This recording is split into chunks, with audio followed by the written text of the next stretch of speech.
Hello friends, स्वागत है आपका एक बार फिर से मेरे YouTube channel bright future classes पे।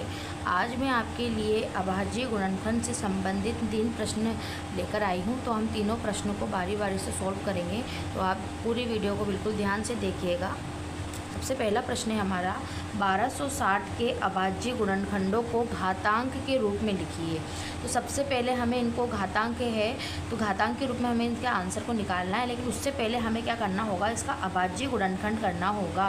तो अभाज्य गुणनखंड आप किस प्रकार से करते हैं, सबसे पहले हम देखिए कि जैसे अभाज्य गुणनखंड है वो हम इस तरह से करेंगे। 1260 हमारे पास में ऑलरेडी दिया है, इसको हम लगाएंगे 2 से, क्योंकि पीछे की तरफ क्या है, 2 जीरो है, सम संख्या है। 2 के पहाड़े में 12 आते हैं क्या, आते हैं। कितनी बार आते हैं, 6 बार। ठीक है, 2 के पहाड़े में 6 आते हैं क्या, आते हैं 3 बार, और 0 का 0। फिर 2 से जा सकता है ये आराम से। 2 के पहाड़े में 6 आते हैं 3 बार। 2 के पहाड़े में 3 तो नहीं आते, लेकिन 2 आते हैं। कितनी बार आते हैं, 1 बार। उसका जो 1 है वो यहाँ लग गया, तो 5 बन गया, सॉरी 2 पंजे 10 बन गया।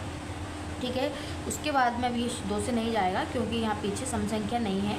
इसको हम 3 से देके देखते हैं, 3 से ही आसानी चला जाएगा। 3 के पहाड़े में 3 आते हैं, कितनी बार, 1 बार। और अब हम यहाँ पे पीछे की तरफ जब 2 संख्या लेते हैं, 3 पंजे 15, तो जब 2 संख्या लेंगे ना, तो बीच में हम यहाँ पे क्या लगाते हैं, 0 लगाते हैं। अब ये 3 पंजे 15। ठीक है, उसके बाद में हम इसको फिर से शायद 3 से दे सकते हैं, ये 3 से चला जाएगा। ये 3 तिया 9। ठीक है, इसका 1 यहाँ जुड़ गया, तो क्या बन गया यहाँ पे वापस से 3 पंजे 15। ठीक है, उसके बाद में अब हम इसको सोल्व करेंगे वापस से 35। 35 भी 3 से जा सकता है क्या, नहीं जा सकता, 5 से चला जाएगा, 5 सत्ते 35, और उसके बाद में ही 7 से जाएगा, 7 एकम 7। ठीक है, अब हमने इसको क्या करना है, इसको सोल्व कर दिया, क्योंकि आंसर एंड में 1 लाना है हमें, तो ये कहा चुका है। अब हम इनको घातांक के रूप में लिखेंगे। देखिए सबसे पहले कैसे, 2 गुणा 2 गुणा 3 गुणा 3 गुणा 5 गुणा 7। ठीक है, ये देखिए हमने इस तरह से इसको क्या करना है, इनके गुणनखंड लिख दिए हैं। अब हमें क्या करना है, इसको घातांक के रूप में लिखना है, मतलब इनकी घात चढ़ानी है। तो हम घात किस प्रकार चढ़ाएंगे, 2 कितनी बार है, 2 बार, तो 2 की घात 2। 3 कितनी बार है, 2 बार, 3 की घात 2। 5 कितनी बार है, 1 बार, तो 5 एक बार ही आएगा। और 7 कितनी बार है, 1 बार, तो 7 एक बार ही आएगा। तो ये हमारा उत्तर है। ठीक है, अगला सवाल है हमारा, संख्या 38, 25 को अभाज्य गुणनखंडों के गुणनफल के रूप में व्यक्त कीजिए। यहाँ पर भी हमें क्या करना है, इस सवाल को गुणनखंड के रूप में व्यक्त करना है।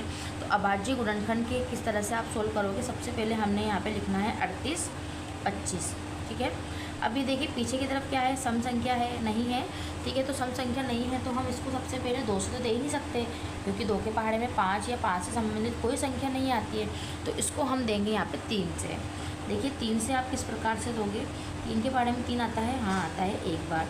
3 के पहाड़े में 8 नहीं आता, 7 नहीं आता, 6 आता है, कितनी बार आता है, 2 बार। इसके 2 यहाँ जुड़ गए, तो 22 तो आता नहीं है, लेकिन 21 आता है, 3 सत्ते 21, इसका ये जुड़ गया, तो यहाँ पे 3 पंजे 15। ठीक है, अब हम इसको क्या कर सकते हैं, वापस से 3 से दे सकते हैं। तो ये देखिए किस तरह से देंगे हम, 3 के पहाड़े में 12 आते हैं क्या, आते हैं, 3 एकम 3, 3 दूनी 3 जनो 3 चौक 12। ठीक है, उसके बाद में 3 दूनी 6, और इसके बाद में ये दे 3 पंजे 15। ठीक है, अब शायद ये 3 से नहीं जाएगा, तो हम इसको 5 से दे के देखते हैं। ठीक है, 5 से हम किस प्रकार से देंगे, 5 एकम 5 भी तो आते नहीं, 5 अट्ठे 40, इसके 2 जुड़ गए, 55 25। फिर 5 से जा सकता है ये, जी हाँ जा सकता है। कैसे जाएगा, 5 के पहाड़े में 8 नहीं आते, लेकिन 5 आते हैं, कितनी बार आता है, 1 बार। अब देखिए यहाँ के जो 3 बच रहे हैं वो यहाँ के लग जाएंगे, 3 लग जाएंगे, तो 5 सत्ते 35। ठीक है, तो यहाँ पे क्या है, 5 सत्ते 35। अब देखिए 17 3 5 के पहाड़े में नहीं आते, 6 में भी नहीं आएंगे, क्योंकि 6 तो अभाज्य संख्या है ही नहीं, हमें अभाज्य संख्या से लेना है।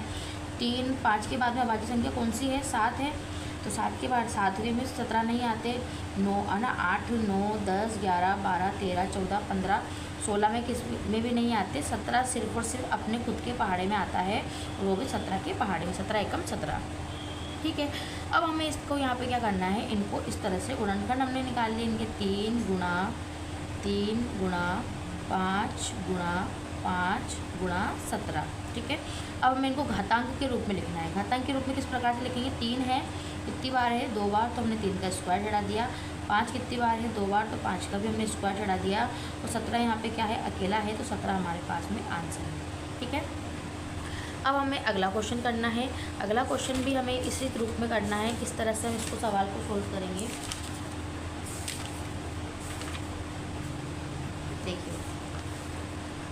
संख्या 5005 को अभाज्य गुणनखंडों के गुणनफल के रूप में व्यक्त कीजिए। इस सवाल को आप किस प्रकार से करेंगे, वैसे ही करना है जैसे हमने पहले किया है। हमें इसको सबसे पहले इनके गुणनखंड करने होंगे 0, 5, ठीक है। आसानी से 5 से जा सकता है। 5 के बारे में 5 आता है एक बार, 0, 0, फिर 5 के बारे में 5 आता है एक बार, ठीक है। अब ये 5 के बारे में आ ही नहीं सकता। 5 के बाद में कौन सी संख्या है अभाज्य, वो है 7। 7 के बारे से देखें 7 एकम 7, तो 7 एकम 7, इसका 3 यहाँ जुड़ गए, तो यहाँ पे 7 चौक 28, इसका ही जुड़ गए 2, तो 7 तिया 21, ठीक है।